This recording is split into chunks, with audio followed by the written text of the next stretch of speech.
একটা ভিক্ষুক যদি এসে গ্লাসের মধ্যে নক করে বলে যে আমাকে 2টা টাকা দেন, আমি ভাত খাইনি 3 দিন, বিশ্বাস করতে কষ্ট হয় যে সত্যি সত্যি নিচ্ছে না মিথ্যা মিথ্যা নিচ্ছে। এত অবিশ্বাস এখন। তারপরে ভিক্ষারও সিস্টেম, বলে যে আমাকে একটা কম্বল কিনে দেন, বড় আমি শাড়ি কিনবো, আমি লুঙ্গি কিনবো। সবার কাছে এই কথা বলে বলে সে টাকা উঠাচ্ছে। পরে গিয়ে দেখেন ওই টাকার একটা অংশ সে মাশাআল্লাহ নষ্ট করে ফেলছে, আর একটা অংশ দিয়ে কি করছে জানেন? শুনলে অবাক হয়ে যাবেন।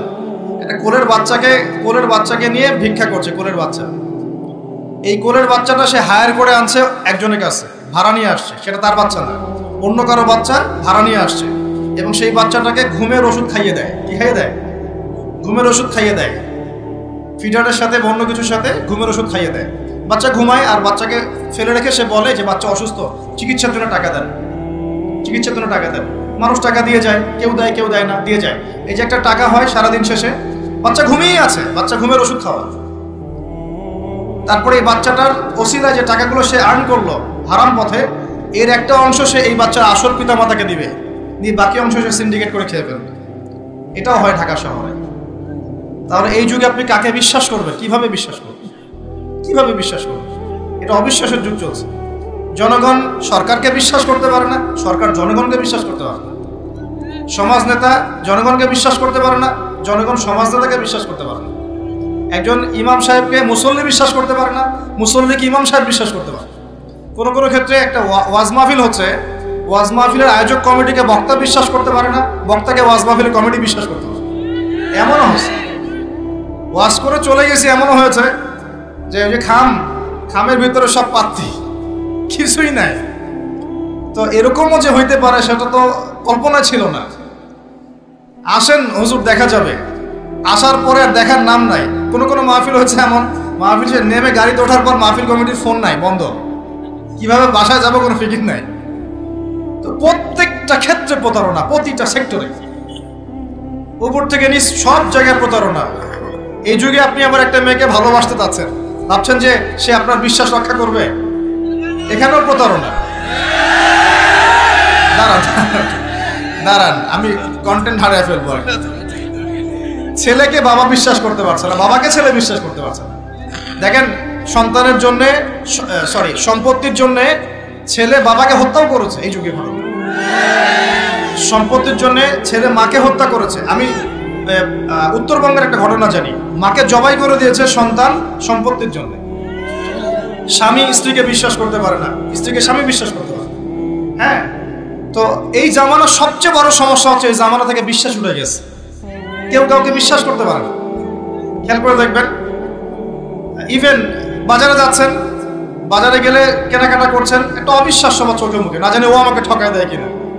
কেউ যদি ভালো মতো এসে 1 কাপ চাও অফার করে, ভাই আসেন চা খাই 1 কাপ, বিশ্বাস করতে কষ্ট হবে, না জানি চায়ের সাথে আবার কি খাওয়ায় দেয়। সব ক্ষেত্রে, প্রতিটা ক্ষেত্রে একই অবস্থা। দেখেন ওই সমাজে, ওই মাদিয়ান কওমের মধ্যে এই অবিশ্বাস ছিল, প্রতারণা ছিল, আর মানুষকে তারা মাপে কম দিয়ে ঠকাতো।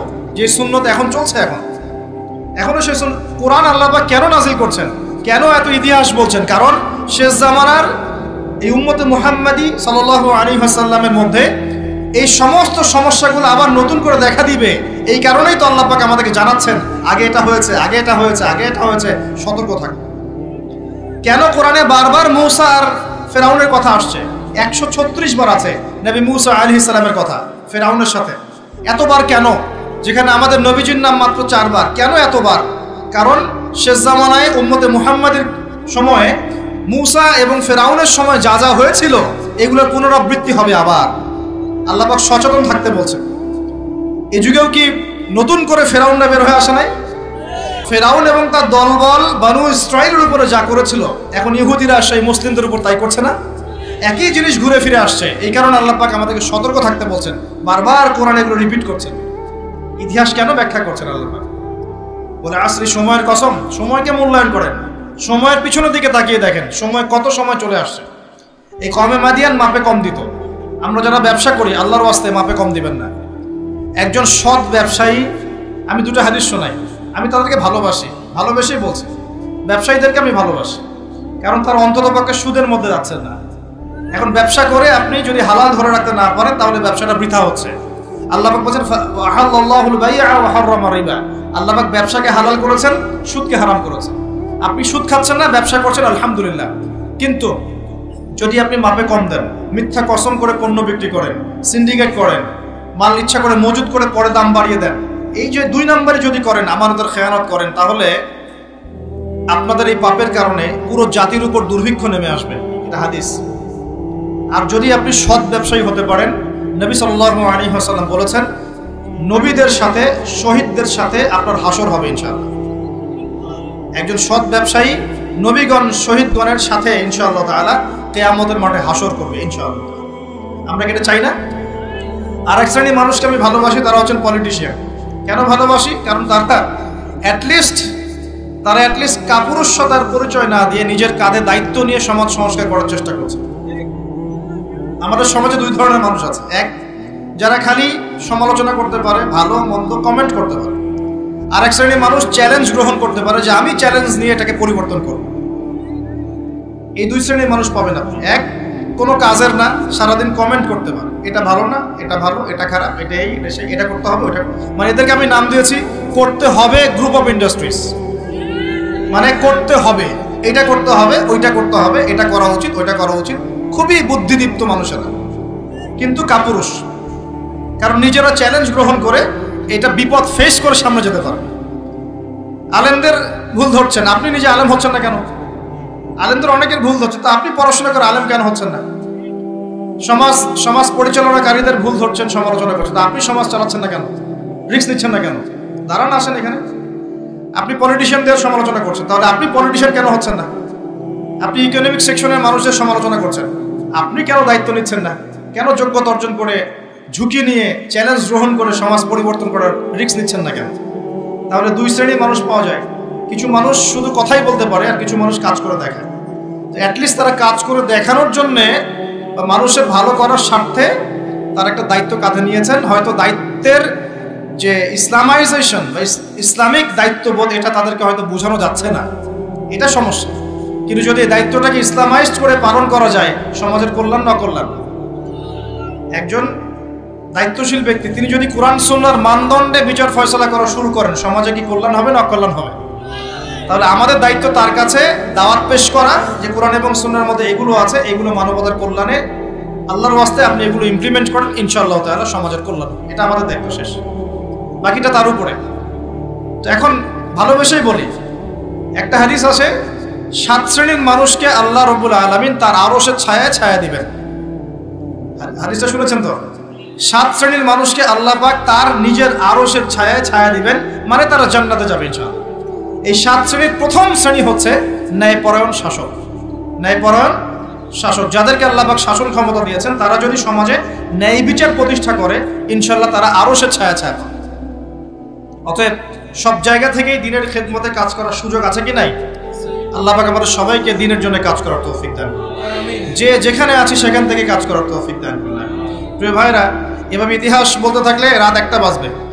শর্ট করছি, ঈসা আলাইহিস সালামের যুগে আসেন, ওখানে একই সুন্নত দেখবেন। অল্প মানুষ ইসলাম কবুল করেছে, আল্লাহ পাক তাদেরকে বাঁচিয়েছেন। বেশিরভাগ করে নাই, তাদেরকে আল্লাহ পাক ধ্বংস করে দিয়েছেন। নবী মুহাম্মদ সাল্লাল্লাহু আলাইহি ওয়াসাল্লামের যুগে আসেন, আবু জাহেল, আবু লাহাব, উতবা, শাইবা, এদেরকে আল্লাহ পাক কিন্তু ধ্বংস করে দিয়েছেন। আর নবী সাল্লাল্লাহু আলাইহি ওয়াসাল্লাম তার সাহাবীদেরকে আল্লাহ পাক সম্মানিত করেছেন। ওয়াল আসরি, সময়ের কসম, আল্লাহ পাক দেখাচ্ছেন আমাদেরকে প্রত্যেক যুগে যুগেই। খেয়াল করেন, প্রত্যেক যুগে যুগে ইতিহাসের শুরু থেকে শেষ পর্যন্ত যারাই আল্লাহ পাকের বিধানগুলো মেনে চলবে, তার নবীর আদর্শ মেনে চলবে এবং আল্লাহর বিরুদ্ধাচরণ করবে না, ইনশাআল্লাহ আল্লাহ পাক দুনিয়াতেও সফল করবেন, পরকালেও জান্নাত দিবেন ইনশাআল্লাহ। আর প্রত্যেক যুগে যুগে যারাই আল্লাহ এবং তার রাসূলের বিরুদ্ধাচরণ করবে, নবী রাসূলের আনুগত্য করবে না, আল্লাহর বিধান মানবে না, দুনিয়াতেও ধ্বংস করবেন, পরকালে আযাব দিবেন ইনশাআল্লাহ। এই সুন্নতের কোনো ব্যতিক্রম হবে না। আল্লাহ পাক আমাদের সবাইকে এই কথাটা বোঝার তৌফিক দান। এবার এই সময় বা মহাকালের কসম আল্লাহ পাক আরেকটা কারণে করেছেন, যুবক ভাই আপনি বোঝেন। এই সময় বা মহাকালের কসম আল্লাহ পাক আরো একটা কারণে করেছেন, সেটা হলো আল্লাহ পাক আমাদের হায়াতকে মূল্যায়ন করতে বলছেন। আল্লাহ পাক আমাদের হায়াতকে মূল্যায়ন করতে বলছেন। একটু চোখ বন্ধ করে রাত্রেবেলা চিন্তা করবেন, মনে করেন আপনার হায়াত 60 বছর। কত বছর? মনে করেন, ফর এক্সাম্পল, চোখ বন্ধ করবেন আজকে বাসায় গিয়ে ঘুমানোর সময়, দোয়া দরুদ পড়ে চোখটা বন্ধ করে ভাববেন আদনান ভাই কথাটা বলে গেছে, একটু ভাবি। এইটুক যদি ভাবতে পারেন আজকে বাসায় গিয়ে, আজকে ওয়াজ আমার সফল ইনশাআল্লাহ। এই যে 200 কিলো আসছি, আবার 200 কিলো যাব, ইনশাআল্লাহ সফল। কি ভাববেন প্রিয় ভাই? আমিও কিন্তু তরুণ, আমি কিন্তু বুড়া হয়ে যাই নাই। বুড়া হয়ে গেছে এখনো? আচ্ছা, আপনিও তরুণ। তরুণরা একটু ভাবি, চোখ বন্ধ করে ভাববেন যে আল্লাহ পাক আপনাকে সৃষ্টি করেছিলেন আল্লাহর ইবাদত করার জন্য। সূরা জারিয়াত 56 নম্বর আয়াত, ওয়া মা খালাকতুল জিন্না ওয়াল ইনসা ইল্লা লিয়াবুদুন। 1 2 আল্লাহ পাক আপনাকে সৃষ্টি করেছিলেন যাতে করে আল্লাহর দ্বীনটাকে আপনি আল্লাহর জমিনে প্রচার করেন, প্রসার করেন, প্রতিষ্ঠা লাভ করেন। এই দুইটা আপনার কাজ ছিল। এখন আপনার বয়স হয়ে গেছে 30 বা 25, ধরে নেন যে আপনার হায়াত 60 বছর, তার মানে আপনার জীবনে বাকি আছে এখন 30 বছর। এই যে 30 বছর আপনি নষ্ট করেছেন বা চলে গেছে, চোখ বন্ধ করে চিন্তা করবেন এই 30 বছরে কত ওয়াক্ত নামাজ পড়েছেন, কতদিন রোজা রেখেছেন, এই 30 বছরে 30টা আয়াত আপনি পড়েছেন কিনা, এই 30 বছরে 30টা সূরা আপনি শিখেছেন কিনা, 30 বছরে আপনি 30টা ইসলামিক বই পড়েছেন কিনা, আপনি নবীর 30টা হাদিস পড়েছেন কিনা, 30 দিন জামাতের সাথে নামাজ পড়েছেন কিনা, 30 দিন দ্বীনের দাওয়াত দিয়েছেন কিনা, 30টা দিন দান সদকা করেছেন কিনা। আমি খুব বেসিক কথা বলছি, আমি বলিনি আপনি 30 দিন 30টা যুদ্ধ করেছেন কিনা, এই কথা বলিনি। আমি আপনাকে বেসিক কথা বলছি, একদম বেসিক প্রাইমারি কথা। আপনি 30 দিন নামাজ পড়েছেন কিনা, 30টা রোজা ঠিক মতো রাখছেন কিনা, আপনি কি 30 বার মেয়েকে দেখে চোখ নামাতে পেরেছেন কিনা, আপনি কি 30টা সূরা শিখেছেন কিনা, 30 বার আপনি কি রাসূলের জীবনী পড়েছেন কিনা, তার হাদিস পড়েছেন কিনা, আপনি কি নবী সাল্লাল্লাহু আলাইহি ওয়াসাল্লামের স্ত্রীদের নাম জানেন কিনা, তার জীবনী জানেন কিনা, আকীদা কি জিনিস আপনি জানেন কিনা, 30টা মাসলা মাসাইল আপনি বোঝেন কিনা। আপনি চিন্তা করবেন আজকে, এই একটা চিন্তা আপনার জীবনটাকে বদলে ফেলবে ইনশাআল্লাহ। এই একটা চিন্তাই যথেষ্ট আপনার জীবনকে বদলে ফেলার জন্য। এই চিন্তাটা আরেকভাবে করবেন, এটা ভাবার পরে আপনি চোখটা খুলবেন, চোখটা খুলে সাদা কাগজ নিয়ে বসবেন, উঠে বসবেন, বসে আপনি লিখবেন। এই যুবক ভাই শোনেন, বসে আপনি লিখবেন। কি লিখবেন? আপনি লিখবেন এই 30 বছরে আপনি কতগুলো গুনাহ করেছেন, মনে পড়ে কি কি। হয়তোবা, আমি দোয়া করি যেন এমনটা না হয়, তবে হয়তোবা আপনি খুঁজে পাবেন এই 30 বছরে আপনি বেনামাজি ছিলেন, হয়তোবা। দাঁড়ান, 2 আপনি হয়তো দেখবেন আপনি অনেক দিন রমজানের রোজা রাখেন নাই।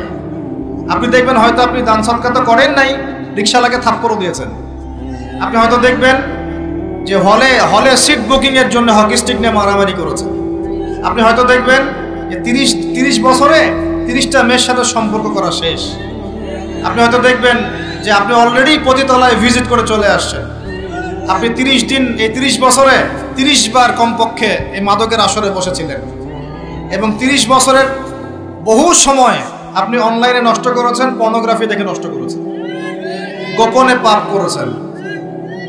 পাপ করেছেন, হ্যাঁ, আর অনেক কিছুই করেছেন। আপনি হয়তো এটা খুঁজে পাবেন। মিথ্যা বলেছেন, প্রতারণা করেছেন, মাপে কম দিয়েছেন, অন্যের উপর অত্যাচার করেছেন।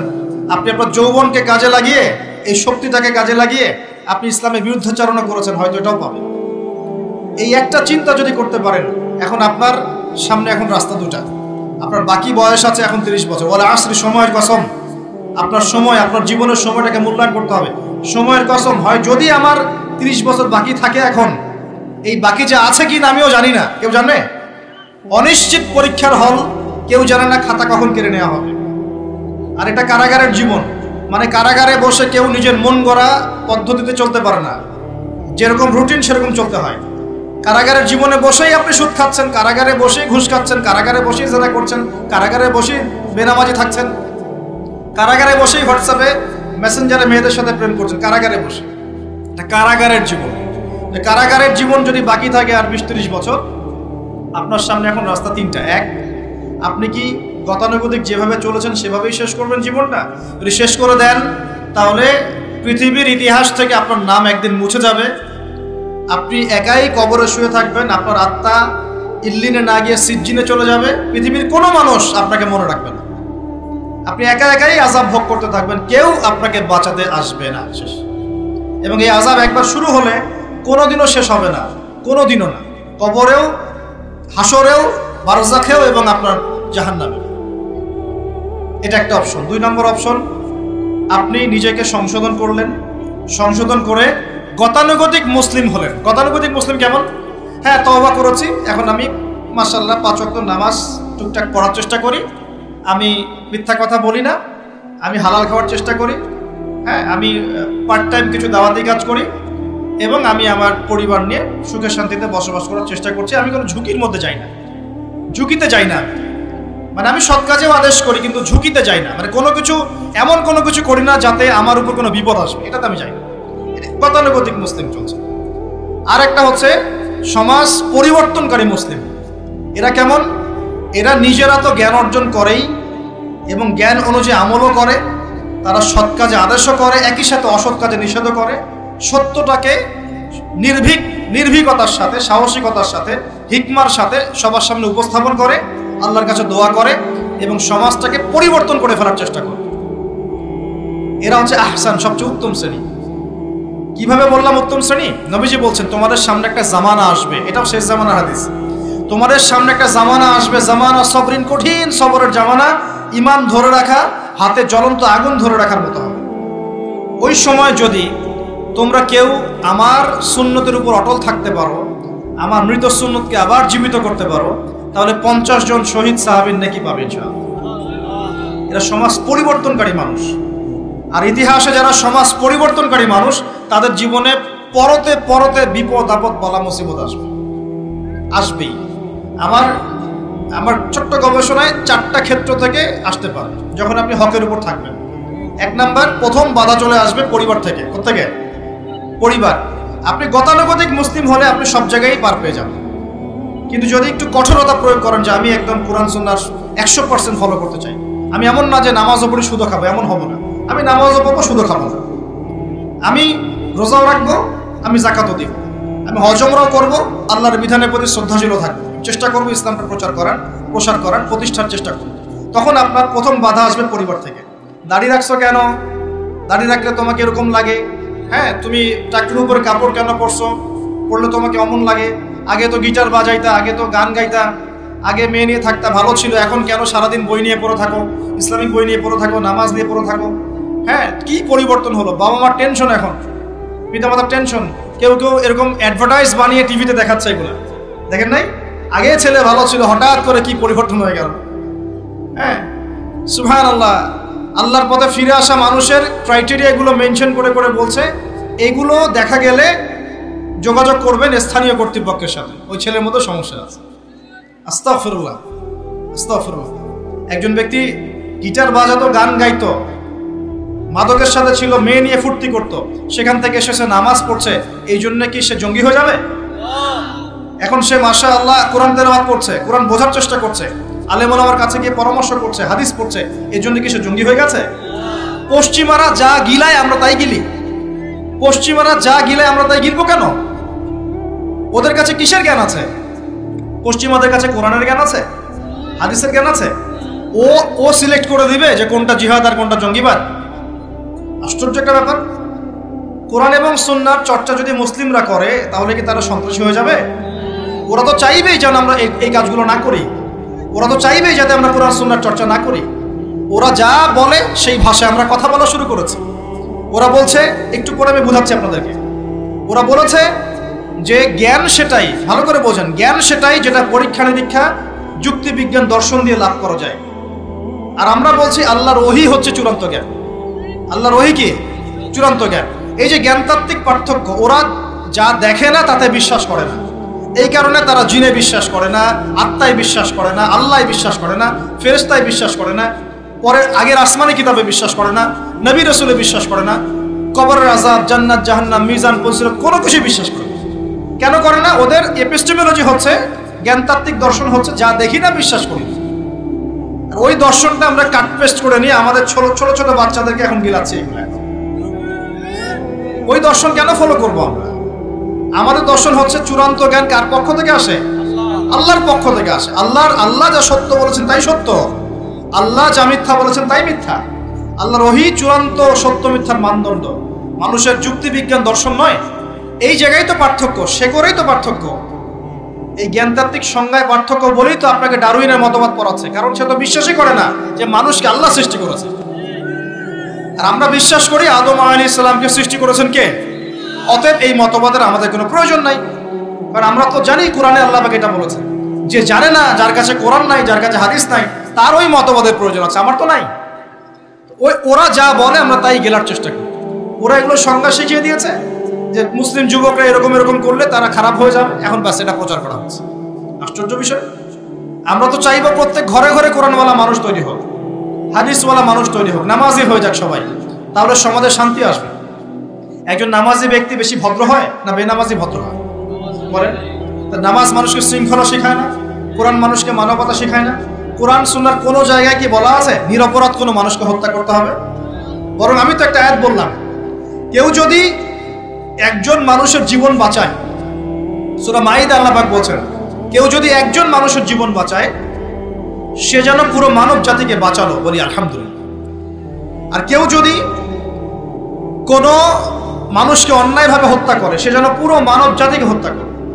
একটু খেয়াল করে দেখেন, সারা বিশ্বে যত মানুষকে হত্যা করা হচ্ছে মুসলিম কান্ট্রিগুলোতে, সিরিয়া, ইয়েমেন, প্যালেস্টাইন, আফগান তো চলে গেল, তারপরে আপনার ইরাক, লিবিয়া, জর্ডান, লেবানন, ঠিক আছে, ওই যে রোহিঙ্গা, তারপরে উইঘুর, মুসলিমদেরকে যেখানে যেখানে হত্যা করা হয়েছে, এখানে মানবতা বিরোধী অপরাধ হয়নি? এটাকে সন্ত্রাসবাদ বলা যায় না? এটা ওদের জঙ্গিবাদ নয় কি? তাহলে প্রকৃত অর্থে সন্ত্রাসী এবং জঙ্গি কারা? মুসলিমরা না ওরা? যখন নিরপরাধ মাসুম বাচ্চাদেরকে বোম মেরে হত্যা করা হয়, মা বোনদেরকে ইজ্জত নষ্ট করা হয়, আমাদের মুসলিম ভাইদেরকে পাখির মতো গুলি করে হত্যা করা হয়, তখন এই মতবাদ থাকে না? তো এদের কাছ থেকে আমাদেরকে শিখতে হবে কোনটা ন্যায় কোনটা অন্যায়। এগুলো চলতে থাক, কিন্তু এই চলা ইনশাআল্লাহ তাআলা বেশি দিন সাস্টেইন করবে না ইনশাআল্লাহ। কারণ আমরা শেষ জামানার ছাত্র, আমরা জানি যে এই জুলুম ইনশাআল্লাহ তাআলা এই বিশ্বের বেশি দিন থাকবে না ইনশাআল্লাহ। অচিরে আল্লাহ রাব্বুল আলামিন এমন প্রজন্ম আনবেন, এমন নেতা আনবেন যাকে আল্লাহ পাক বলছেন তার নাম হবে মাহদি, এবং তার নাম মুহাম্মদ, তার টাইটেল মাহদি। বাবার নাম আব্দুল্লাহ, মায়ের নাম আমিনা। মুহাম্মদ সাল্লাল্লাহু আলাইহি ওয়াসাল্লামের বংশধর থেকে একজন। তার সাথে আল্লাহ পাক ঈসা আলাইহিস সালামকে পাঠাবেন, এবং তিনি এই পুরো জুলুমের শেকড়টাকে এমনভাবে উপড়ে ফেলবেন যে 40 বছর তার ন্যায় এবং ইনসাফের শাসন না আসা পর্যন্ত কিয়ামত হবে না ইনশাআল্লাহ। অতএব সামনে অপেক্ষা করছে এই বিজয়ের দিন। খুশি হচ্ছেন না বেজার হচ্ছেন? ইনশাআল্লাহ তাআলা এই দিন আমরা দেখে যেতে পারি না পারি, এই মেসেজটা তো পৌঁছে দিতে পারি যে সামনে এটা আসছে ইনশাআল্লাহ। আমাদেরও কিছু দায়িত্ব আছে, আমি সেদিকে পরে আসবো ইনশাআল্লাহ। প্রিয় ভাইরা, একটা কথা খালি বললাম এখানে, এই সময়টাকে মূল্যায়ন করতে আল্লাহ পাক আপনাকে পরামর্শ দিয়েছে। এখন আপনার সামনে সবচেয়ে বেস্ট অপশন কোনটা? আপনি পাপগুলোর লিস্ট করে 2 রাকাত নামাজ পড়বেন, সুন্দর করে ওযু করে চোখের পানি ছেড়ে দিয়ে আল্লাহকে বলবেন, আল্লাহ এই 30 বছর আমি যত পাপ করেছি, যত পাপ আল্লাহ করেছি, জেনে করেছি না জেনে করেছি, বুঝে করেছি না বুঝে করেছি, প্রকাশ্যে করেছি গোপনে করেছি, যত পাপ আল্লাহ হয়েছে আমার দ্বারা, আল্লাহ তুমি সমস্ত পাপকে মাফ করো। বলবেন আল্লাহুম্মা গফিরলি মা কদ্দামতু ওয়া মা আখারতু ওয়া মা আসরারতু ওয়া মা আ'লানতু ওয়া মা আনতা আ'লামু বিহি মিন্নি আনতাল মুকদ্দিম ওয়া আনতাল মুআখির ওয়া আনতা আলা কুল্লি শাইইন কাদির। এটা একটা দোয়া। অথবা বলবেন আল্লাহুম্মা আনতা রাব্বি লা ইলাহা ইল্লা আনতা খালাকতানি আনা আবদুকা ওয়া আনা আলা আহদিক ওয়া ওয়া'দিকা মাসতাতা'তু আউযু বিকা মিন শাররি মা সানা'তু আবু'ু লাক বিনি'মাতিকা আলাইয়া ওয়া আবু'ু বিযানবি ফাগফিরলি ফাইন্নাহু লা ইয়াগফিরু যুনুবা ইল্লা আনতা। এটাও পারেন না? বলবেন আল্লাহুম্মা ইন্নী যালামতু নাফসি যুলমান কাসীরান ফাগফিরলি মাগফিরাতান মিন ইনদিকা ওয়ারহামনি ইন্নাকা আনতাল গফুর। এটাও পারেন না? বলবেন রব্বিগফিরলি রব্বিগফিরলি। এটাও পারেন না? বলবেন রব্বিগফির ওয়ারহাম ওয়া আনতা খায়রুর রাহিমিন। রব্বিগফির ওয়ারহাম ওয়া আনতা খায়রুর রাহিমিন। আমার সাথে বলেন রব্বিগফির ওয়ারহাম ওয়া আনতা খায়রুর রাহিমিন। এতটুকু অন্তত বলবেন, বলে চোখের পানি ছেড়ে দিয়ে আপনি তওবা করবেন ইনশাআল্লাহ তাআলা। আল্লাহ পাক কি বলছেন শুনেন। আল্লাহ পাক বলছেন সূরা ফুরকানের শেষের দিকে, আল্লাহ পাক বলছেন ইল্লা মান তাবা, যে ব্যক্তি তওবা করে ফিরে আসবে, ওয়া আমানা এবং ঈমান নিয়ে আসবে, ওয়া আমিলা আমালান সালিহান এবং সতামল সম্পাদন করা শুরু করবে, মানে এরপর আর খারাপ কাজ করবে না, বাকি জীবন ভালো কাজ করবে। আল্লাহ পাক বলছেন উলাইকা উলাইকা ইল্লা মান তাবা ওয়া আমানা ওয়া আমিলা আমালান সালিহান ফাউলাইকা ইউবাদদিলুল্লাহু সাইয়্যাতিহিম হাসানাত। এরাই সেই ব্যক্তি, এরাই সেই সব মানুষ যাদের সমস্ত গুনাহকে আল্লাহ পাক নেকি দিয়ে পরিবর্তন করে দেবেন ইনশাআল্লাহ। শুধু গুনাহ মাফ করে দিবেন না, আল্লাহ পাক বলেছেন শুধু গুনাহ মাফ করব না, যদি গুনাহ হয় থাকে 1 কোটি, আল্লাহ পাক 1 কোটি নেকি দিয়ে পরিবর্তন করে দিবেন ইনশাআল্লাহ। কিসের অপেক্ষা তাহলে এখন? আজকের কোনো অপেক্ষা হবে? আজকে রাত্রে ইনশাআল্লাহ তওবা করে, এখনই তওবা করে ফেলবো ইনশাআল্লাহ। ওয়াজ শুনে বাসায় গিয়ে জায়নামাজে বিছিয়ে 2 রাকাত নামাজ পড়ে খাস তওবা করে, এভারেজ মুসলিম হওয়ার তওবা করব না। কিরকম মুসলিম হওয়ার তওবা করব? যে মুসলিমরা সমাজ পরিবর্তন করবে ইনশাআল্লাহ, ওই মুসলিম হওয়ার চেষ্টা করব ইনশাআল্লাহ। এটা করতে গেলে কি লাগবে? ফার্স্ট অফ অল আপনাকে জ্ঞান অর্জন করতে হবে। কি করতে হবে? প্রচুর পড়াশোনা করতে হবে, জ্ঞানের বিপ্লব চাই। তারপরে বেশি বেশি নেক আমল করতে হবে নবীর সুন্নাহ অনুযায়ী। এরপর হালাল খাইতে হবে। তারপরে আদর্শ পরিবার করতে হবে, নিজের পরিবারে পর্দা সালাত কায়েম করতে হবে। তারপরে সমাজে সৎ কাজে আদেশ করবেন, অসৎ কাজে নিষেধ করবেন।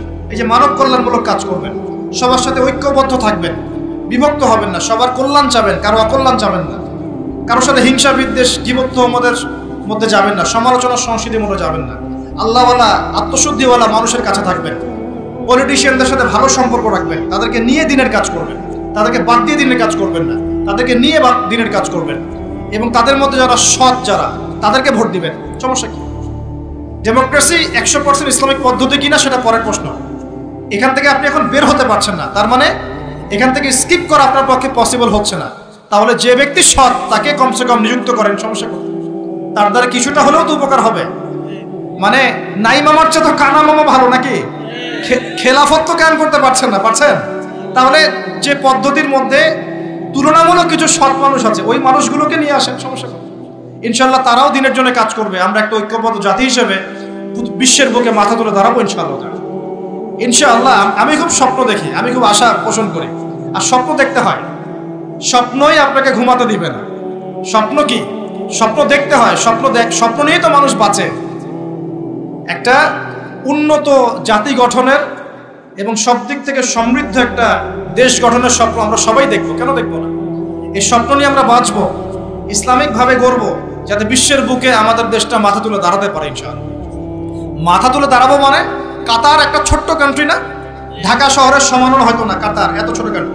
এই ছোট্ট একটা কান্ট্রি সারা বিশ্বের বড় বড় অ্যাফেয়ার্সের মধ্যে মাথা ঢুকাচ্ছে।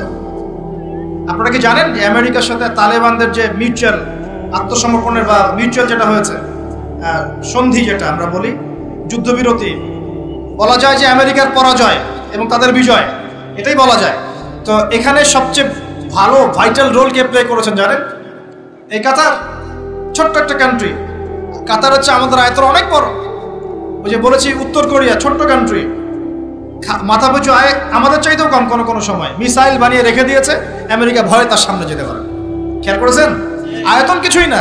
যদি আমরা ঐক্যবদ্ধ হতে পারি, শিক্ষিত হতে পারি, প্রযুক্তির জ্ঞান অর্জন করতে পারি, আমাদের মধ্যে ঐক্য থাকে, আপোষে আমরা মিল মহব্বতের সাথে ন্যায়ের সাথে যদি আমরা সমাজ পরিচালনা করতে পারি, বাংলাদেশও বিশ্বকে নেতৃত্ব দেবে ইনশাআল্লাহ। কেন আমরা সবসময় নতজানু হয়ে থাকবো? কি জন্য? আমরা ঋণ চাবো কেন? আমরা ঋণ দিব উল্টে ওদেরকে, আমরা ঋণ দিব ওদেরকে পুরো। আমরা কি দেই নাই মনে করছেন নাকি? একটা সময় ছিল যখন আমরাই সবাইকে লোন দিয়েছি, জানেন? একটা সময় ছিল যখন এই মুসলিমদের লোনের উপরে পশ্চিমরা টিকে থাকতো। আমরা ওদেরকে জ্ঞান দিয়েছি, মেডিকেল সায়েন্স দিয়েছি, প্রযুক্তির সবকিছু দিয়েছি। ওই মঙ্গোলিয়ানরা যখন আক্রমণ করেছিল বাগদাদ হালাকু খায়ের সময়, তখন আমাদের একটা অধঃপতন ঘটেছে। অনেক জ্ঞান, অনেক সম্পদ নষ্ট হয়ে গেছে। তারপর যখন ক্রুসেড শুরু হলো, ক্রুসেড ব্যাক টু ব্যাক 3-4টা ক্রুসেড হয়েছে, এই ক্রুসেডগুলোতে মুসলিমদের কিছুটা অধঃপতন হয়েছে। এরপর যখন অটোম্যানরা রাশিয়ার পক্ষ নিয়েছে, আর প্রথম বিশ্বযুদ্ধে যখন ব্রিটেন জয়লাভ করে, তখন মুসলিমদের অধঃপতন শুরু হয়েছে। এর আগ পর্যন্ত মুসলিমরা সারা বিশ্বকে শাসন করেছে। আমাদের ইতিহাস ভুলে গেলে চলবে না। স্বপ্ন দেখেন, ইতিহাস পড়েন। আল্লাহ পাক সময়ের মূল্যায়ন করতে বলেছেন। প্রিয় ভাইরা, ইতিহাস পড়েন, কোরআনের হিস্ট্রি পড়েন, বিশ্বের হিস্ট্রি পড়েন, নিজের সময়কে মূল্যায়ন করেন। আজকেই তওবা করেন, ফিরে আসেন এবং দিনের জন্য কাজ করার প্রত্যয় ব্যক্ত করেন। আল্লাহ পাক তৌফিক দান করুন। এই সময়ের কসম করে আল্লাহ বলছেন সবাই ক্ষতির মধ্যে আছে। সবাই বলতে কারা? সবাই বলতে সেই সব মানুষ বাদ দিয়ে যারা 4টা গুণ অর্জন করবে। কয়টা গুণ ভাই? মাত্র 4টা গুণ। কয়টা গুণ? এই 4টা গুণ একসাথে অর্জন করতে পারবো ইনশাআল্লাহ। ওয়াদা করছি পারবো ইনশাআল্লাহ, চেষ্টা করবো তো ইনশাআল্লাহ। শুনে নেন, সংক্ষিপ্ত করে বলছি। এক, আমাদের সবাইকে মুমিন হতে হবে। ইল্লাল্লাযীনা আমানু, যারা ঈমানদার। ঈমানদার কারা? উত্তর হাদিসে জিবরিলের মধ্যে আছে, নবী সাল্লাল্লাহু আলাইহি ওয়াসাল্লামকে জিবরাইল আলাইহিস সালাম জিজ্ঞাসা করছেন, আখবিরনি আনিল ঈমান, হে নবী আমাকে ঈমান সম্পর্কে বলুন। এই জায়গায় একটু ভালো করে বোঝেন, এখানে বর্তমান যে শিক্ষা ব্যবস্থা নিয়ে যে কথাটা উঠেছে এর একটা গোড়ার সমস্যা চলে আসবে, একটু ভালো করে বোঝেন এই জায়গাটা। জিবরাইল আলাইহিস সালাম বলছেন, হে মুহাম্মদ সাল্লাল্লাহু আলাইহি ওয়াসাল্লাম ঈমান কাকে বলে? নবীজি বলছেন, আল ঈমান, ঈমান হচ্ছে আন তুমিনা বিল্লাহ, তুমি আল্লাহতে বিশ্বাস করবে। এক, ওয়া মালাইকাতিহি, ফেরেশতাগণে বিশ্বাস করবে। দুই, তিন, ওয়া কুতুবিহি, আসমানি কিতাব সমূহে বিশ্বাস করবে। চার, ওয়া রুসুলিহি, রাসূলগণে বিশ্বাস করবে। পাঁচ, ওয়াল ইয়াউমিল আখির, পরকালে বিশ্বাস করবে। ছয়, ওয়াল কদরি খাইরি ওয়া শাররি, তাকদীরের ভালো মন্দে বিশ্বাস করবে। একটু মনোযোগ দিয়ে দেখেন, ঈমানের 6টা পিলার কি ছোঁয়া যায়? এগুলো কি কঠিন? এগুলো কি তরল? এগুলো কি বায়বীয়? এগুলোকে কি জ্ঞানের সংজ্ঞায় ফেলা যায়? ঈমানের 6 পিলারকে চোখে দেখা যায়, স্পর্শ করা যায়? ঈমানের 6 পিলার, এই 6টা পিলার, এই 6টা পিলারকে কি ল্যাবরেটরিতে ল্যাবে বসে প্রমাণ করা যাবে? এই 6টা পিলারকে কি যুক্তি, বিজ্ঞান, দর্শনের মানদণ্ডে বিচার করা যাবে? যাবে না। আল্লাহ পাক বলছেন, আলিফ লাম মিম যালিকাল কিতাব লা রাইবা ফি হুদাল লিল মুত্তাকিন। মুত্তাকি কারা?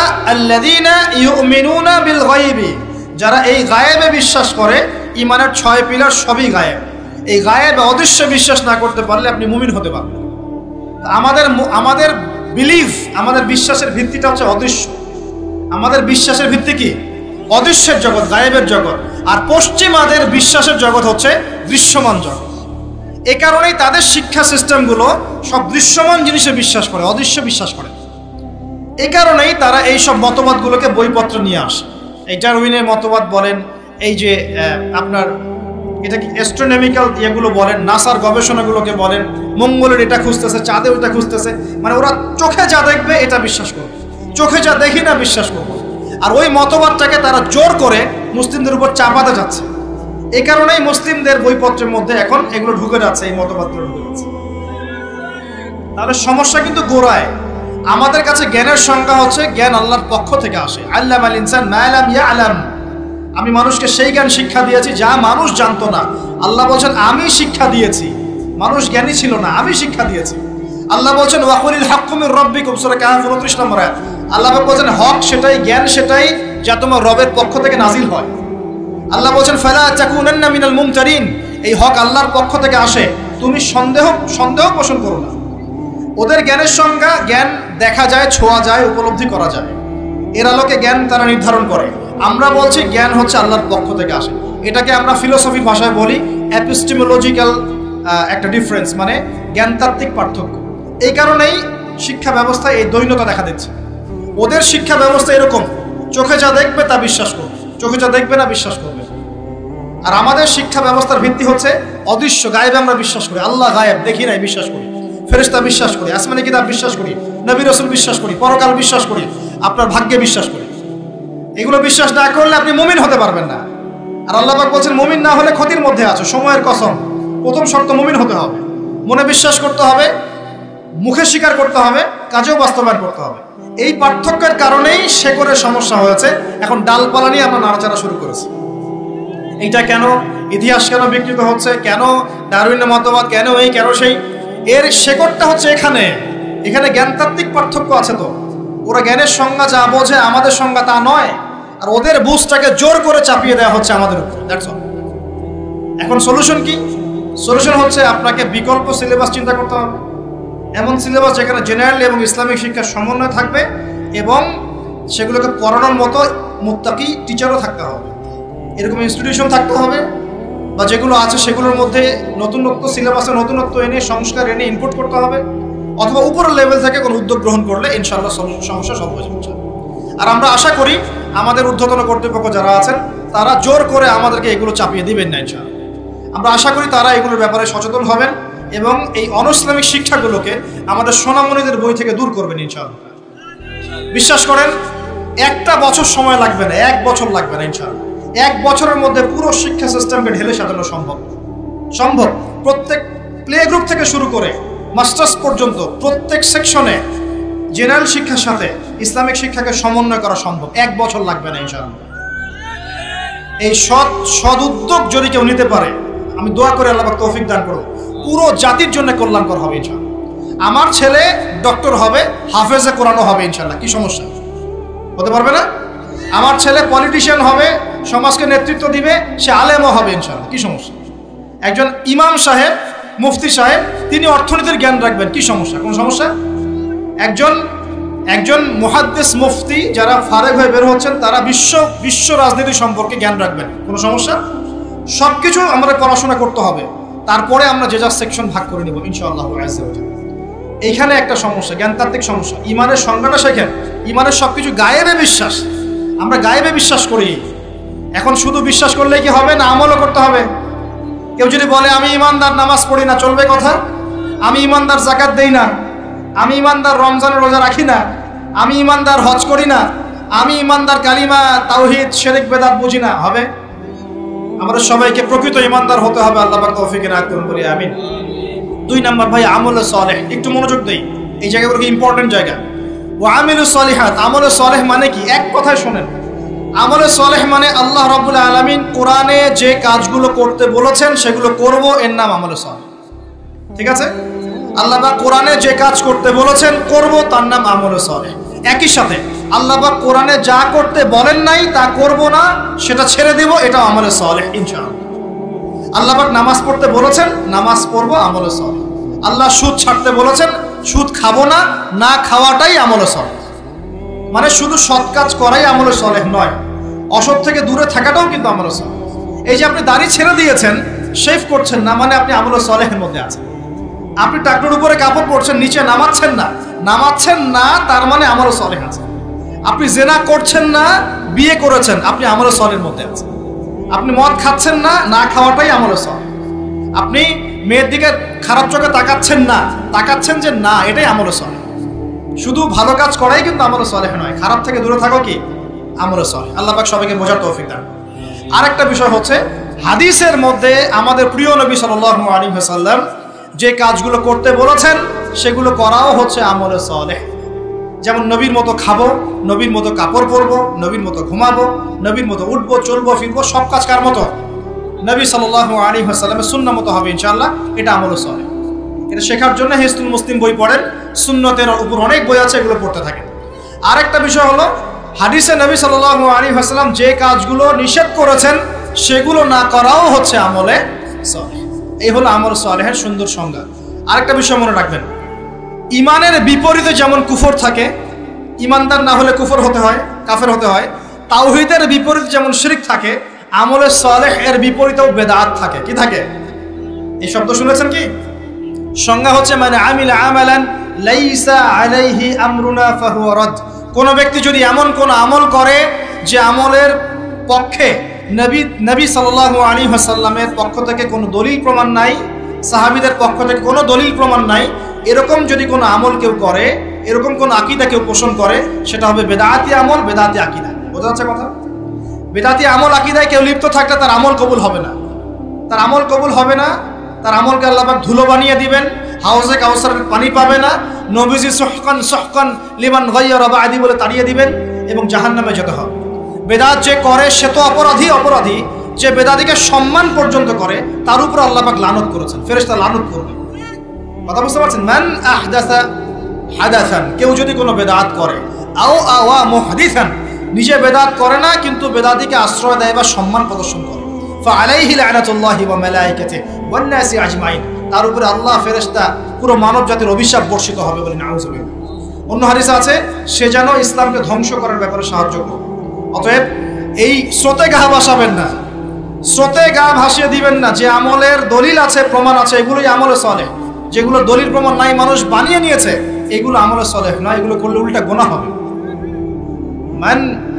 নবীজি বলছেন একটা হাদিসে যে ফামান রাগিবা আন সুন্নতি ফালাইসা মিন্নি, কেউ যদি আমার সুন্নাত থেকে মুখ ফিরিয়ে নেয় সে আমার উম্মতের অন্তর্ভুক্ত না। কুল্লু বিদআতিন দালালা, প্রত্যেকটা বেদাত ভ্রষ্টতা, ওয়া কুল্লু দালালাতিন ফিন-নার, প্রত্যেক ভ্রষ্টতার পরিণাম হবে জাহান্নাম। যে আমলটা করবেন চেক করে দেখবেন দলিল প্রমাণ আছে কি নাই। এখন যদি দেখেন সমাজের সব মানুষই বেদাত করে, আপনি কি করবেন? এখন বলবেন সামাজিকতার খাতিরে আমিও করি, তাহলে ওই সমাজ যদি জাহান্নামে যায় আপনাকেও যেতে হবে। নাউযুবিল্লাহ। ইসলাম সামাজিকতা দেখে চলে না, ইসলাম চলে কোরআন এবং হাদিস দেখে। সুন্নত সামাজিকতার ধার ধারে না, সুন্নত ধার ধারে দলিলের। দলিল আছে কিনা, প্রমাণ আছে কিনা, নবী করেছেন কিনা, সাহাবী করেছেন কিনা, ইমামদের থেকে প্রমাণ আছে কিনা, আমরা সেটা দেখব। প্রমাণ নাই, দলিল নাই, যত টাটকা মজার মুখরোচক মনে হোক না কেন, সবাই করুক না কেন, আপনার করা যাবে, করলে বেদাত হয়ে যাবে। আল্লাহ বোঝার তৌফিক দান। আর বেদাত তো করবেনই না, বেদাতিকে সম্মানও করবেন না। বেদাতিকে ট্রল করতে করতেই তো ভাইরাল হয়ে গেছে, ট্রল করতে করতে মজা করতে করতেই তো ভাইরাল হয়ে গেছে। এই তো সমস্যা আমাদের। আল্লাহ পাক বোঝার তৌফিক দান করুন, আমি। আরেকটা বিষয় হলো ওয়াতাওয়াসাউ বিল হক, যারা পরস্পরকে হকের দাওয়াত দেয়। আচ্ছা, হকটা কি? এখন হকের সংজ্ঞা সূরা কাহাফের 29 নম্বর আয়াত আছে। কোন আয়াতে? কোন সূরা বলেন? সূরা কাহাফ কত নম্বর আয়াত? 29। সূরা বাকারাতেও আছে, সূরা কাহাফে আল্লাহ বলেছেন, আল্লাহ পাক বলেছেন হকটা কি? ওয়াকুলিল হাক্কু মির রাব্বিকুম, বাস শেষ। হে নবী বলে দিন, হক সেটাই যা তোমার রবের পক্ষ থেকে নাজিল হয়। হকটা কি? যা তোমার রবের পক্ষ থেকে নাজিল হয়। বলেন তো রবের পক্ষ থেকে কি নাজিল হয়েছে? কোরআন এবং তার ব্যাখ্যা কি আছে? হাদিস। যখন তাওরাত নাজিল হয়েছিল সেটা কি হক ছিল? ছিল। যখন তাওরাত নাজিল হয়েছে তখন সেটাও হক ছিল। যখন ওটাকে বিকৃত করা হয়েছে তারপর আল্লাহ পাক জাবুর নাজিল করেছে দাউদ আলাইহিস সালামের উপরে। এই জাবুর যখন নাজিল হয়েছে তখন জাবুরই হক ছিল। যে জাবুর মানত না সে কাফের হয়ে গিয়েছে, যে জাবুর মানত সে মুসলিম ছিল। এরপর ইনজিল এসেছে জাবুর বিকৃত হওয়ার পরে। ইনজিল যখন এসেছে ইনজিলই হক ছিল। ইনজিল যে মেনেছে আল্লাহ পাক তাকে মুসলিম বলেছেন, সেও মুসলিম ছিল। যে ইনজিল মানে নাই সে কাফের হয়ে গিয়েছে। ইনজিলকে বিকৃত করার পরে আল্লাহ পাক দিয়েছেন কি? সর্বশেষ আসমানি কিতাব আল কোরআনুল কারীম এবং তার ব্যাখ্যায় নবীর সুন্নাহ, হাদিস নবী সাল্লাল্লাহু আলাইহি ওয়াসাল্লাম। এই কোরআন এবং সুন্নাহকে মিলেই ইসলাম। এই ইসলাম হচ্ছে একটা কমপ্লিট কোড অফ লাইফ, জীবনের সব ক্ষেত্রে সমাধান আছে। এখন এই হকটার দাওয়াত আল্লাহ পাক দিতে বলছেন। তাহলে দাওয়াতটা কিভাবে শুরু করব? আগে জ্ঞান অর্জন করব, নিজে আমল করব, নিজের উপর প্রতিষ্ঠা করব, আমার পরিবারে প্রতিষ্ঠা করব, আমার নিকটস্থ আত্মীয়দেরকে দাওয়াত দিব, আমার বন্ধু মহলে দাওয়াত দিব, আমার বান্ধবীদেরকে, আপনার বান্ধবীদেরকে দাওয়াত দিবেন। আপনার বান্ধবী মানে মেয়েদেরকে বলছি, আর আপনাকে বলছি না, বোনদেরকে বলছি। আপনারা আপনাদের বান্ধবীদেরকে দাওয়াত দিবেন, আপনারা বন্ধুদেরকে দাওয়াত দিবেন। এই যুগে সবাইকে কমপক্ষে পার্ট টাইম দায়ী হতে হবে। সবাইকে কমপক্ষে পার্ট টাইম দায়ী সবাইকে হতে হবে। আপনি নামাজ পড়ছেন, নামাজের দাওয়াত দেন। আপনি দান সদকা করেন, দান সদকার দাওয়াত দেন। আপনি সুদ খাচ্ছেন না, আপনি দাওয়াত দেন, ভাই সুদ খায়েন না। যেগুলো স্পষ্ট সেগুলোর দাওয়াত আপনি দিবেন। ইখতিলাফি মাসআলাগুলোকে নিয়ে ব্যস্ত হবেন। ইখতিলাফি মাসআলাগুলোকে নিয়ে ব্যস্ত হলে উম্মাহ বিভক্ত হয়, ফাটল সৃষ্টি হয়। আল্লাহ পাক আমাদের সবাইকে হকের দাওয়াত দেওয়ার তৌফিক দান করুন। এরপরে যদি আল্লাহ পাক আরো বড় ক্ষমতা দেন তখন আরো বড় পরিসরে আমরা দাওয়াতি কাজ করবো ইনশাআল্লাহ। শুরুটা হবে ব্যক্তি জীবন থেকে। আল্লাহ পাক আমাদের সবাইকে ব্যক্তি জীবন পরিবর্তন করার তৌফিক দান করুন, আমাদের পারিবারিক জীবন পরিবর্তন করার তৌফিক দান করুন, আমাদের সমাজকে পরিবর্তন করার তৌফিক দান করুন, আমাদের রাষ্ট্র নেতাদেরকে আল্লাহ পাক হেদায়েত দান করুন। সবশেষ কথা, ওয়াতাওয়াসাউ বিস-সাবর, যারা সবরের উপর থাকবে এরা ক্ষতিমুক্ত থাকবে। হকের সাথে সবরের কথা কেন? এর জন্য একজন নবীর কথা বলাই যথেষ্ট। তারপরে আমি কয়েকজনের কথা বলছি। নূহ আলাইহিস সালাম, নাম শুনেছেন? নাম শুনেছেন? কত বছর দাওয়াত দিয়েছেন? কত বছর? 950 বছর। কত বছর? 950 বছর তিনি দাওয়াত দিয়েছেন মানুষকে। তাও আল্লাহ তার ভাষায় বলছেন সূরা নূহের মধ্যে, তিনি বলছেন ইন্নী দাআউতু কওমি লাইলা ওয়া নাহার। তিনি বলছেন নূহ আলাইহিস সালাম, হে আল্লাহ, আমি দিন রাত মানুষকে দাওয়াত দিয়েছি। দিন রাত, দিন আমি যে 1 ঘন্টা 1.5 ঘন্টা ওয়াজ করলাম এমন না, দিন রাত মানুষকে দাওয়াত দিয়েছি আমি। ওয়ালাম ইয়াজিদহুম দুআই ইল্লা ফিরারা, আমার দাওয়াত শুনে মানুষ খালি পালিয়ে গেছে। মানুষ আমাকে পাগল বলেছে। মরুভূমির মধ্যে জাহাজ বানাচ্ছ, মানুষ পাগল বলেছে, কটাক্ষ করেছে, গালি দিয়েছে, হত্যার চেষ্টা করেছে। আল্লাহ, আমি দিন রাত মানুষকে দাওয়াত দিয়েছি। শেষমেশ তিনি এতটাই দুঃখ ভরাক্রান্ত মন নিয়ে দোয়া করছেন, তিনি বলছেন রব্বি লা তাযার আলাল আরদি মিনাল কাফিরিনা দাইয়ারা। আল্লাহ 950 বছর দাওয়াত দিয়েছি, এই কয়টা মানুষ ইসলাম কবুল করেছে। আল্লাহ, তুমি এই পৃথিবীতে কোনো কাফেরকে আর বাকি রেখো না, আযাব দিয়ে ধ্বংস করে দাও। তিনি বলছেন রব্বি আন্নী মাগলুবুন ফান্তাসির, সূরা কমারের মধ্যে আছে। তিনি বলছেন আল্লাহ আমি পরাজিত হয়ে গেছি, আমাকে সাহায্য করুন, আমি আর পারছি না। কোন পর্যায়ে গেলে একটা মানুষ এই কথা বলতে পারে? আমরা তো 2 দিন 4 দিন দাওয়াতি কাজ করে হাবশায় যাই। এক ভাইকে নামাজের দাওয়াত দিয়েছি 3 দিন, নামাজ পড়ে না, বলছি তোর দ্বারা হবে না, আশা শেষ করে ফেলি, আশা পোষণ করি না। হ্যাঁ, পরিবারে স্ত্রী কথা শোনে না, 1 বছর সবর করেছি, তালাক দাও চলবে না, এরকম মনে করি আমরা। ঠিক আছে, সন্তানকে দাওয়াত দিই, কথা শোনে না, সন্তানকে আমরা ত্যায্য পুত্র করে ফেলছি। অনেক অধৈর্য আমরা মুসলিমরা, খুব আবেগী হয়ে গেছে এখন আমরা, আর অধৈর্য হয়ে গেছে। সবর করতে হবে। আমাদের নবীজির 23 বছর লেগেছে। কত বছর? 23 বছরে আল্লাহর নবীকে মানুষ হত্যার চেষ্টা করেছে 16 বার, গালি দিয়েছে 15টা। যে মানুষটাকে সবাই বলতো আল আমিন আস সাদিক, সেই মানুষকে মানুষ বলা শুরু করেছে কাযযাব, সাহের, জাদুকর, এই মিথ্যাবাদী, হ্যাঁ, ঐক্য বিনষ্টকারী ইত্যাদি। তাকে দেশ থেকে বের করে দিয়েছে, তায়েফবাসী রক্তাক্ত করেছে, কত নির্যাতন করেছে, উটের নাড়ি ভুড়ি চাপিয়ে দিয়েছে সেজদারত অবস্থায়, গলায় চাদর দিয়ে ফাঁস দিয়েছে আমাদের নবীকে, উহুদের মাঠে আঘাত করেছে মাথার মধ্যে। কই নবী সাল্লাল্লাহু আলাইহি ওয়াসাল্লাম তো অধৈর্য হন নাই, ছেড়ে দেন নাই, ময়দান ত্যাগ করেন নাই। আমরা এত অল্পতেই কেন অধৈর্য হয়ে যাই? হাজার হাজার মানুষ আসবে চলে যাবে, কিন্তু দ্বীন ইসলাম থেকে যাবে ইনশাআল্লাহ। একসময় ভালো থাকবে, কখনো খারাপ থাকবে, কখনো বেগবান হবে, কখনো একটু মন্থর হবে, দ্বীন এগিয়ে যাবে ইনশাআল্লাহ। একজন আসবে, হয়তো তাকে মেরে ফেলা হবে, আরেকজন আসবে ইনশাআল্লাহ। একজন আসবে, তাকে সরিয়ে দেওয়া হবে, আরেকজন আসবে ইনশাআল্লাহ। 100 আলেম আছেন, 100 আলেমের মওত হবে, আরো 100 আলেম আসবে ইনশাআল্লাহ। দ্বীন থেমে যাবে না, এগিয়ে যাবে। একটা পয়েন্ট দেখেন, নূহ আলাইহিস সালামের বাড়িতেও শান্তি ছিল না। কিরকম? কমপক্ষে আমাদের নবী সাল্লাল্লাহু আলাইহি ওয়াসাল্লামের জীবনে বাইরের মানুষ তাকে কষ্ট দিচ্ছে, ঘরের মধ্যে খাদিজা রাদিয়াল্লাহু আনহা আছে এবং তিনি তার মতাদর্শের মানুষ। বাসায় গিয়ে তিনি খাদিজা রাদিয়াল্লাহু আনহার সাথে সুখ পাচ্ছেন, শান্তি পাচ্ছেন, কারণ স্ত্রী তার পক্ষে আছেন। স্ত্রী তার পক্ষে আছেন, তাকে সাপোর্ট দিচ্ছেন, তাকে টাকা পয়সা দিচ্ছেন, অর্থ সম্পদ ব্যয় করছেন, তাকে পিছন থেকে একটা মমতা ভালোবাসা দিচ্ছেন না? আর বেচারা নূহ আলাইহিস সালামের ঘরে স্ত্রীও তার কথা শুনতে না। এটা কি জানেন? তার স্ত্রী পর্যন্ত ঈমান নিয়ে আসছে না। তিনি বাসাতেও গিয়েও বাইরের পরিবেশ ফেস করছেন। যাদের বাড়িতে দাজ্জাল স্ত্রী আছে তারা জানে আমার কথার মানে কি। কথা কি বুঝতে পারছেন? অনেক ভুক্তভোগী আছে না এখন? বাহিরে আমরা অনেক প্রবলেম ফেস করি, বাসায় গিয়ে যদি দেখি একজন নেককার স্ত্রী, তার কোলে আপনি শুয়ে আছেন, সে আপনাকে আদর করছে, মহব্বত করছে, তার সাথে আপনি প্রবলেম শেয়ার করছেন, সে আপনাকে সাপোর্ট দিচ্ছে, আপনি কিন্তু ভিতর থেকে একটা ভালো লাগা ফিল করবেন। বাইরের খারাপটা আপনার আর কাজের মাথায় আসবে না।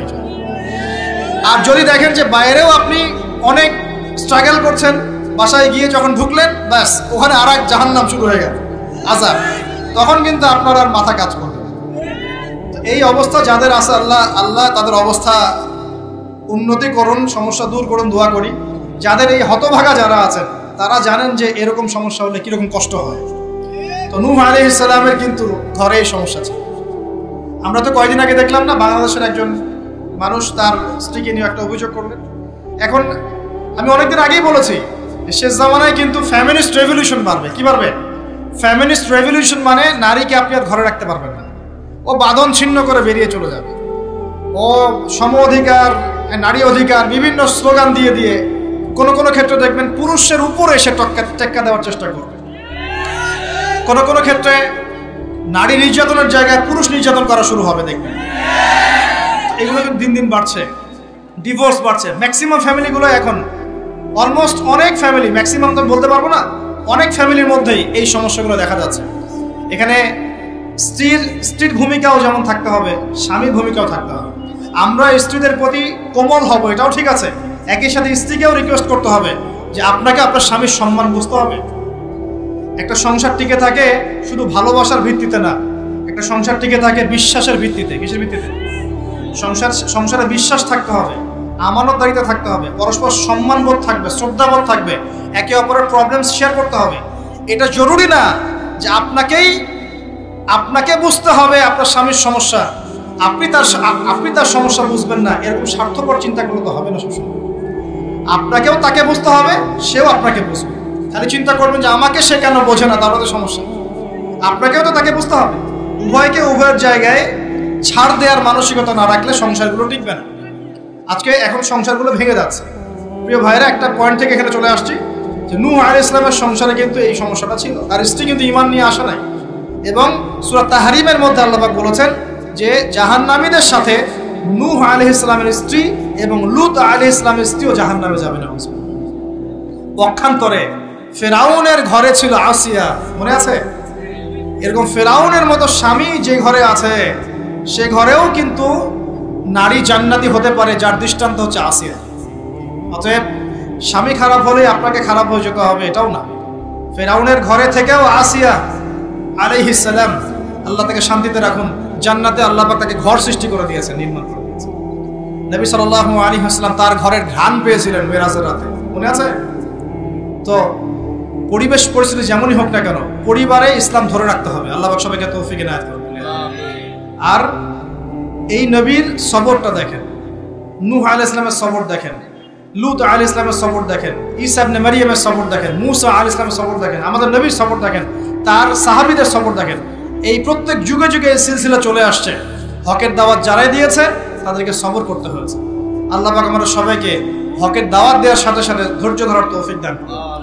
একদিনে দিন প্রতিষ্ঠা হবে না, লেগে থাকতে হবে ধীরে ধীরে ইনশাআল্লাহ তাআলা, আস্তে আস্তে আস্তে আস্তে এই দিন